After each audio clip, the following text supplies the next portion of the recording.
నా కొలీగ్ ఒక ENT surgeon ఉన్నారండి. చాలా మంచి సర్జన్. అయితే ఆయన చాలా కాలం నుంచి బరువు తగ్గట్లేదు. అయితే రోజు టెన్నిస్ కోర్ట్‌లో మాత్రం 2 అవర్స్ టెన్నిస్ ఆడతారాయన. డైలీ 2 అవర్స్ టెన్నిస్ ఆడుతున్నా సరే బరువు తగ్గట్లేదు.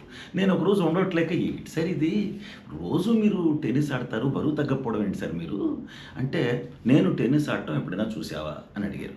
అయితే అవును సార్, రోజు మీరు బ్యాట్ పట్టుకొని వెళ్ళటం చూస్తున్నాను. టెన్నిస్ బ్యాట్ పట్టుకొని వెళ్తూ ఉంటారు కదా! 5 కల్లా వెళ్ళిపోతారు. మళ్ళీ 7 వరకు రారు. అంటే నేను టెన్నిస్ ఆడటం ఎప్పుడైనా చూసావా? అన్నారు. అదే సార్ 1, 2 సార్లు రోడ్డు మీద వెళ్తుంటే మీరు కోర్ట్‌లో కూడా కనిపించారు నాకు. పెద్ద కాన్సంట్రేట్ చేయలేదు. మీరు కోర్ట్‌లో ఉన్నారు అన్నాను. అదేనయ్యా తేడా. అదే నేను ఆడుతుండగా నువ్వెప్పుడు చూడలేదు కదా! బాల్ నా దగ్గరకొస్తే కొడతానయ్యా. నేను మాత్రం బాల్ దగ్గరికెళ్ళను. అది నా స్టైలు. బాల్ నా దగ్గర 2 అవర్స్ ఆడతాను. బాల్ నా దగ్గరకొస్తే అలా కొడతాను. నేను మాత్రం బాల్ దగ్గరికెళ్ళే ప్రసక్తే లేదు. ఇది నా స్టైల్ ఆఫ్ టెన్నిస్ ప్లేయింగ్.